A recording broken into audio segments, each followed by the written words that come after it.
السلام علیکم، welcome to info T V channel. شروع کرتے ہیں آج کی تازہ ترین خبریں۔ شہزادہ طلال بن عبدالعزیز انتقال کر گئے۔ ریاض۔ شہزادہ طلال بن عبدالعزیز 87 برس کی عمر میں انتقال کر گئے۔ وہ 1931 کو پیدا ہوئے۔ شاہ عبدالعزیز بن عبد الرحمن آل سعود کے 18ویں بیٹے تھے۔ انہوں نے متعدد حکومتی اداروں کی سربراہی کی۔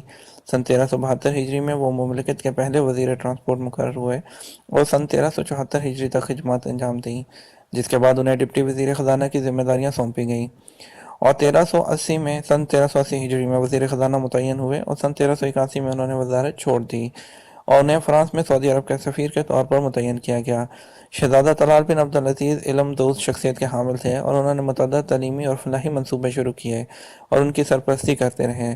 شہزادہ طلال ایک ہمدرد دل رکھنے والی شخصیت بھی تھے، اس لیے انہوں نے بینک الفقراء، غریبوں کا بینک، اور متعدد فلاحی ادارے قائم کیے، جن میں مخصوص بچوں کی فلاح و بہبود سے متعلق ادارے بھی تھے۔ آج اور کل چاند خانہ کعبہ کے اوپر نظر آئے گا۔ مکہ مکرمہ ہفتے اور اتوار 15-16 ربیع الاول کو آدھی رات کے بعد چاند خانہ کعبہ کے اوپر نظر آئے گا۔ یہ بات ماہر فلکیات ملہم محمد بن ہندی نے بتائی۔ انہوں نے توجہ دلائی کہ ہفتے کی رات 12:28 پر سعودی وقت کے مطابق چاند خانہ کعبہ کے اوپر نظر آئے گا۔ کوئی بھی شخص اسے آلے کی مدد کے بغیر دیکھ سکے گا۔ اتوار کو نصف شب کے بعد 1:31 پر یہی منظر دوبارہ وقوع پذیر ہوگا۔ گورنریٹ مکہ میں آج عربی زبان کا عالمی دن منایا جائے گا۔ خادم حرمین شریفین کے مشیر اور گورنر مکہ شہزادہ خالد الفیصل آج گورنریٹ میں عربی زبان کے عالمی دن کے موقع پر منعقدہ سیمینار کی سربراہی کریں گے۔ سیمینار میں ڈپٹی گورنر مکہ ریجن شہزادہ عبداللہ بن بندر اور دیگر اعلیٰ عہدیدار بھی شرکت کر رہے ہیں۔ واضح ہے کہ یونیسکو کے 190ویں اجلاس میں عربی کی اہمیت اور افادیت کے حوالے سے مملکت کی جانب سے عربی زبان کا عالمی دن منانے کی تجویز پیش کی گئی تھی، جسے تمام حاضرین نے متفقہ طور پر منظور کیا۔ سیمینار میں عربی کے ماہرین، دانشور، شعراء اور ادباء کے علاوہ طلباء بھی شرکت کر رہے ہیں، جنہوں نے عربی کے کورس میں نمایاں پوزیشن حاصل کی، جبکہ عربی سکھانے کی اکیڈمی کے ذمہ دار بھی سیمینار میں موجود ہوں گے۔ پاکستان کے سینٹ کے چیئرمین ساجد سنجرانی عمرہ کی ادائیگی کرنے کے بعد پاکستان روانہ ہو گئے ہیں۔ چیئرمین سینٹ کا 5 روزہ دورہ مکمل، مسجد نبوی میں نوافل بھی ادا کیے، ملک کی ترقی کی سلامتی کے لیے اور سلامتی استحکام کے لیے دعائیں کیں۔ چیئرمین سینٹ صادق سنجرانی نے اپنے وفد کے ہمراہ روزہ رسول پر حاضری کے بعد مکہ مکرمہ پہنچے، جہاں انہوں نے شاہ سلمان سے بھی اور ان کے وفد سے ملاقات کی، اور چیئرمین سینٹ نے ریاض میں شاہ سلمان امدادی مرکز کے علاوہ یمن کی قانونی حکومت کی بحالی کے لیے سعودی عرب کی سربراہی میں تشکیل پانے والے فوجی اتحاد کے ہیڈ کوارٹر کا بھی دورہ کیا، جہاں انہوں نے اتحادی فوج کے سربراہ لیفٹیننٹ جنرل شہزادہ فہد بن ترکی بن عبدالعزیز سے بھی ملاقات کی۔ ارامکو کی پہلی سعودی خاتون اعلیٰ عہدیدار ہدی الاسن۔ سعودی پیٹرولیم کمپنی میں اعلیٰ عہدے پر پہلی خاتون ہدی الاسن کو متعین کر دیا گیا ہے۔ آج الویب نیوز کے مطابق مشرق وسطیٰ میں پیٹرولیم صنعت کی سب سے بڑی کمپنی ارامکو، جہاں 80 ممالک سے تعلق رکھنے والے 62,000 ملازمین خدمات انجام دے رہے ہیں، وہاں ہدی الاسن کو ان کی مثالی قابلیت کی وجہ سے انتہائی اعلیٰ منصب پر فائز کر دیا گیا ہے۔ عدا پہلی سعودی خاتون ہیں جو ارامکو میں اعلیٰ منصب پر متعین کی گئی ہیں۔ عدا نے 1980 میں شاہ سعودی یونیورسٹی سے انگلش میں BA کیا۔ بعد ازاں 1986 میں واشنگٹن یونیورسٹی سے MBA کرنے کے بعد آکسفورڈ سے اعلیٰ تعلیم حاصل کی۔ 2012 میں عدا ارامکو میں افرادی قوت کے شعبہ کی آپریشنل ڈائریکٹر کے طور پر متعین ہوئی، اور اب انہیں ان کی اعلیٰ قابلیت پر اعلیٰ عہدے پر فائز کر دیا گیا ہے۔ مدینہ منورہ میں جو ادارہ امراض قلب میں 30,000 سے زائد آپریشن کیے۔ ڈاکٹر الصبی، ریجنل ادارہ مرض قلب کے ڈاکٹر ابراہیم الصبی کا کہنا ہے، مرکز کے قیام سے لے کر اب تک 30,000 سے زائد کامیاب آپریشن کیے جا چکے ہیں دل کے۔ اور اخبار سے گفتگو کرتے ہوئے ڈاکٹر الصبی نے مزید کہا، مدینہ منورہ کا مرکز برائے امراض قلب کا آغاز 2011 میں کیا گیا تھا۔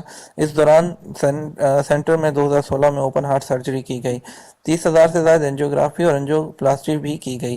2018 کی ابتدائی سہ ماہی میں 1338 اینجیوپلاسٹی کے کیس، جبکہ دوسری سہ ماہی میں 1445 اور تیسری میں 1469 اینجیوگرافی اور پلاسٹیگرافی کی گئی۔ مملکت میں پہلی سعودی خاتون فائر فائٹر متعین۔ جی، مملکت کی تاریخ میں پہلی بار 2 سعودی خواتین نے فائر فائٹنگ کی تربیت مکمل کر لی۔ سعودی پیٹرولیم کمپنی ارامکو کی جانب سے 2 سعودی خواتین کو آگ بجھانے کی مکمل تربیت فراہم کرنے پر انہیں فائر فائٹنگ یونٹ میں ملازمت دے دی گئی ہے۔ عکاظ اخبار کے مطابق یادیہ دوسری کا کہنا ہے کہ اسے فخر ہے کہ اس نے اپنے والد کے پیشے کا انتخاب کر کے ان کے جو خواب تھا اس کو حقیقت کا روپ دیا، اور بالمعروف امر بالمعروف کے اہلکار شناختی کارڈ عویزہ کریں۔ ڈاکٹر سند ادارہ الامر بالمعروف و نہی عن المنکر کے نگران اعلیٰ ڈاکٹر عبدالرحمن سند نے کہا ہے کہ تمام اہلکار ادارے کی جانب سے جاری کردہ شناختی کارڈ عویزہ کریں۔ ڈاکٹر سند نے مزید کہا کہ امر بالمعروف کے وہ اہلکار جو شناختی کارڈ نہیں لگائیں گے انہیں خلاف ورزی کا مرتکب قرار دیا جائے گا۔ ادارے کے نگران نے جنادریہ میلے میں امر بالمعروف کے اسٹال کا دورہ بھی کیا۔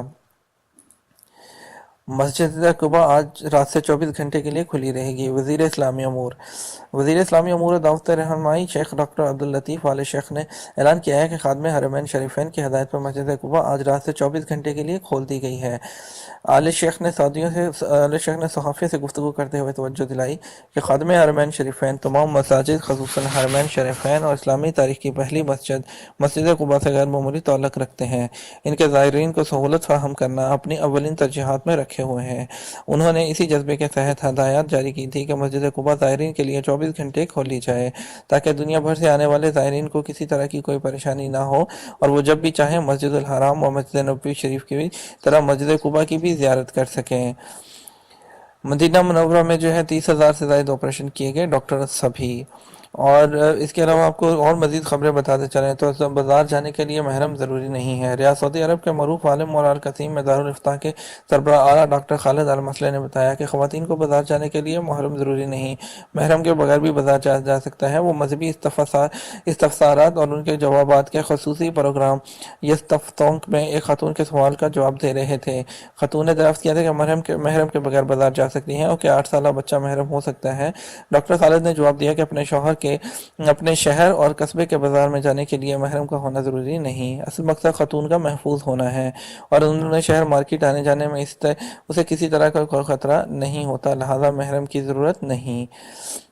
چلیے دوستو، اب کچھ بات کر لیتے ہیں سپورٹس نیوز کی۔ جی ہاں، سپورٹس نیوز میں سب سے پہلے جو نیوز ہے وہ احمد شہزاد پر ہے۔ احمد شہزاد پر لگی ڈوپ ٹیسٹ کی پابندی ختم ہو گئی، اب وہ پاکستان ٹیم کے لیے اویلیبل ہیں۔ پاکستان کرکٹ بورڈ نے طویل خاموشی کے بعد بیٹسمین کو 4 ماہ کے لیے معطل کر دیا تھا۔ پاکستانی اوپنر احمد شہزاد نے قوانین کی خلاف ورزی کرتے ہوئے کلب کرکٹ کے کئی میچوں میں شرکت کی۔ جواب طلبی پر بیٹسمین کا کہنا ہے وہ غلطی سے ان میچوں میں شریک ہو گئے تھے، تاہم بورڈ نے موقف تسلیم نہیں کیا اور میچز کھیلنے پر پابندی میں 6 ہفتے کا اضافہ کر دیا گیا تھا۔ پابندی کے بعد احمد شہزاد قائد اعظم ٹرافی میں شرکت نہیں کر سکے تھے، تاہم اب وہ دوبارہ ملکی اور غیر ملکی انٹرنیشنل میچز میں شرکت کے اہل ہو گئے ہیں۔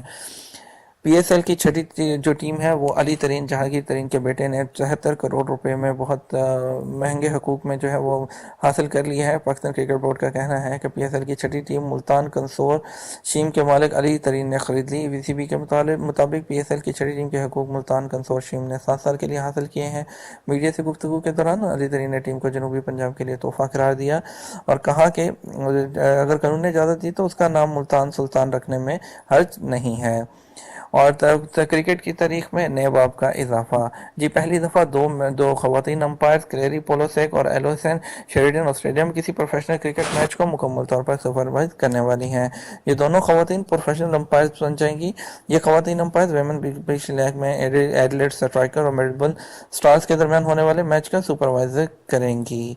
اس کے بارے میں آخری آپ کو خبر دیتے چلیں گے، پاکستان اور جنوبی افریقہ کے مابین جو ہے وہ جو پریکٹس میچ میں 6 وکٹوں سے پاکستان نے فتح حاصل کر دی ہے۔ پاکستان نے جنوبی افریقہ کے دورے کا آغاز فاتحانہ انداز میں کیا ہے اور سے روزہ پریکٹس میچ میں جنوبی افریقہ کے انویٹیشن 11 کو 6 وکٹوں سے شکست دے دی۔ امید کرتے ہیں آپ کو آج کی نیوز پسند آئی ہوں گی۔ ویڈیو کو سبسکرائب کیجیے گا اور چینل کو سبسکرائب کیجیے، لائک کیجیے، ویڈیو کو تھم اپ کر دیجیے گا۔ Thank you for watching info T V channel.